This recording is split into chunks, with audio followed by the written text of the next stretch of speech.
Hello friends, ಇವತ್ತು ನಮ್ಮ kitchen ಚಾನಲಲ್ಲಿ ಮಣ್ಣಿನ ಪಾತ್ರೆಯನ್ನು ಪಳಗಿಸೋದು ಯಾವ ರೀತಿ ಅಂತ ನಿಮಗೆ ತೋರಿಸಿದ್ದೇನೆ. ಇಲ್ಲಿ ನಾನು ಮೊದಲಿಗೆ ಇಲ್ಲಿ ಒಂದು ಮಣ್ಣಿನ ಪಾತ್ರೆಯನ್ನು ನಮ್ಮೂರು ಮಂಗಳೂರಿಂದ ತಗೊಂಡು ಬಂದಿದ್ದೇನೆ. ಫ್ರೆಂಡ್ಸ್ ಯಾರಾದರೂ ಈ ಚಾನಲ್ಗೆ ಹೊಸಬರಾದರೆ ಈ ಚಾನಲನ್ನು ಸಬ್ಸ್ಕ್ರೈಬ್ ಮಾಡ್ಕೊಳ್ಳಿ. ಬೆಲ್ ಐಕಾನನ್ನು ಆಲಲ್ಲಿ ಸೆಟ್ ಮಾಡಿದರೆ ನಾನು ಮಾಡೋ ವಿಡಿಯೋ ನಿಮಗೆ ನೋಟಿಫಿಕೇಷನಲ್ಲಿ ಬಂದುಬಿಡುತ್ತೆ. ಫ್ರೆಂಡ್ಸ್,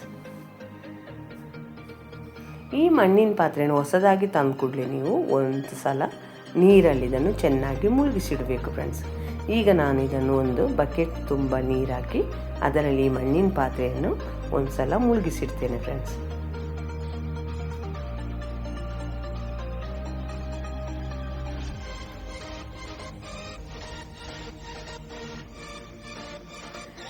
ಮುಳುಗಿಸಿಟ್ಟಂಥ ಮಣ್ಣಿನ ಪಾತ್ರೆಯಲ್ಲಿ ಅದು ಒಂದು ಸಣ್ಣದಾಗಿ ಬಬಲ್ಸ್ ಬರೋದಕ್ಕೆ ಶುರುವಾಗುತ್ತೆ. ಫ್ರೆಂಡ್ಸ್, ಅದು ಬಬಲ್ಸ್ ನಿಲ್ಲುವವರೆಗೆ ನಾವು ನೀರಲ್ಲಿ ಈ ಮಣ್ಣಿನ ಪಾತ್ರೆಯನ್ನು ಬಿಡಬೇಕು. ಫ್ರೆಂಡ್ಸ್, ಮಿನಿಮಮ್ ಅಂದರೂ ಒಂದು 3 ರಿಂದ 4 ತಾಸು ನಾವು ನೀರಲ್ಲಿ ಅದನ್ನು ಬಿಟ್ಟು ಬಿಡಬೇಕು.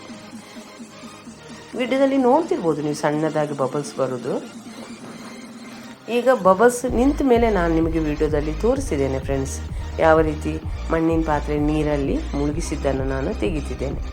ಈಗ ನೀರಲ್ಲಿ ಮುಳುಗಿಸಿಟ್ಟಂಥ ಮಣ್ಣಿನ ಪಾತ್ರೆಯನ್ನು ಒಣಗೋದಕ್ಕೆ ನಾನು ಒಂದು ಕಡೆ ಇಡ್ತಿದ್ದೇನೆ. ಫ್ರೆಂಡ್ಸ್, ಈ ಒಣಗಿದಂಥ ಮಣ್ಣಿನ ಪಾತ್ರೆಗೆ ಅಕ್ಕಿ ತೊಳೆದ ನೀರನ್ನು ಅಥವಾ ಅನ್ನ ಬಸಿದ ನೀರನ್ನು ಯಾವುದನ್ನು ಬೇಕಾದರೂ ಹಾಕಿ ಕುದಿಸ್ಬೋದು. ನಾನು ಮಾತ್ರ ಇಲ್ಲಿ ಅಕ್ಕಿ ತೊಳೆದ ನೀರನ್ನೇ ಹಾಕಿ ಅದಕ್ಕೊಂದು ಸ್ವಲ್ಪ ಉಪ್ಪು ಹಾಕಿ ಕುದಿಸ್ತಿದ್ದೇನೆ. ಫ್ರೆಂಡ್ಸ್, ಅಕ್ಕಿ ತೊಳೆದ ನೀರು ಕಡಿಮೆ ಅನ್ನಿಸಿದರೆ ಬೇಕೆಂದರೆ ನೀವು ನೀರನ್ನು ಹಾಕೋಬೋದು, ಆದರೆ ಮಣ್ಣಿನ ಪಾತ್ರೆ ತುಂಬ ನೀರನ್ನು ಹಾಕಿ ನೀವು ಕುದಿಸ್ಕೋಬೇಕು. ಇಲ್ಲಿ ಒಂದು ಸ್ವಲ್ಪ ಉಪ್ಪನ್ನು ಕೂಡ ಹಾಕ್ಕೊತೇನೆ ನಾನು. ಈಗ ಉಪ್ಪನ್ನು ಹಾಕ್ಕೊಂಡ್ಮೇಲೆ ಗ್ಯಾಸ್ ಮೇಲಿಟ್ಟೆ ಇದನ್ನು ನಾನು ಕುದಿಸ್ಕೊತೇನೆ. ಫ್ರೆಂಡ್ಸ್, ಈ ರೀತಿ ಕುದಿದ ಮೇಲೆ ಅದನ್ನು ಗ್ಯಾಸ್ ಮೇಲೇ ಬಿಟ್ಟು ಬಿಡಬಾರ್ದು.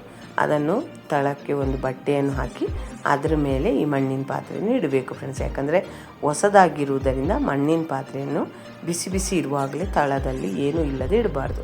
ಅದಕ್ಕೆ ಒಂದು ಬಟ್ಟೆ ಹಾಕಿ ಅದರ ಮೇಲೆ ನಾನು ಇಡ್ತಿದ್ದೇನೆ. ಫ್ರೆಂಡ್ಸ್, ಈ ನೀರು ತಣ್ಣಗಾದ್ಮೇಲೆ ಇದನ್ನು ಚೆಲ್ಲಬೇಕು. ಫ್ರೆಂಡ್ಸ್, ಅದನ್ನು ನಾನು ನಿಮಗೆ ವಿಡಿಯೋದಲ್ಲಿ ತೋರಿಸಿಲ್ಲ.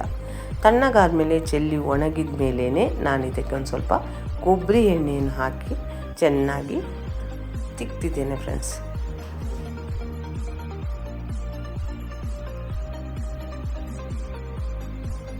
ಈ ಕೊಬ್ಬರಿ ಎಣ್ಣೆಯನ್ನು ಅದರ ಒಳಗೆ ಮತ್ತು ಹೊರಗೆ ಚೆನ್ನಾಗಿ ಹಚ್ಕೋಬೇಕು.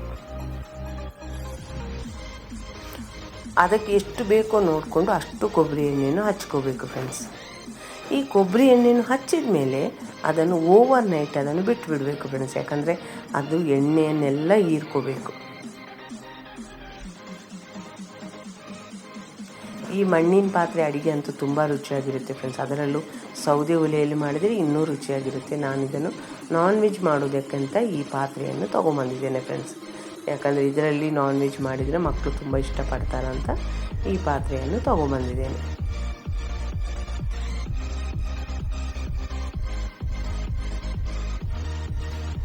ನೀವು ವಿಡಿಯೋದಲ್ಲಿ ನಾನು ತೋರಿಸಿದ್ದೇನೆ. ಫ್ರೆಂಡ್ಸ್, ಹೊರಗೂ ನಾನು ಎಣ್ಣೆಯನ್ನು ಹಚ್ಚಿರುವುದನ್ನು ನಾನು ನಿಮಗೆ ತೋರಿಸಿದ್ದೇನೆ.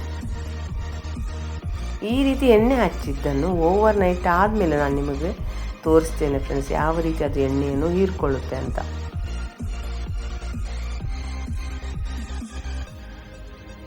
ನಾನು ನೆಕ್ಸ್ಟ್ ಡೇ ನಿಮಗೆ ಈ ಪಾತ್ರೆಯನ್ನು ತೋರಿಸಿದ್ದೇನೆ ಯಾವ ರೀತಿ ಎಣ್ಣೆಯನ್ನು ಹೀರ್ಕೊಂಡಿದೆ ಅಂತ.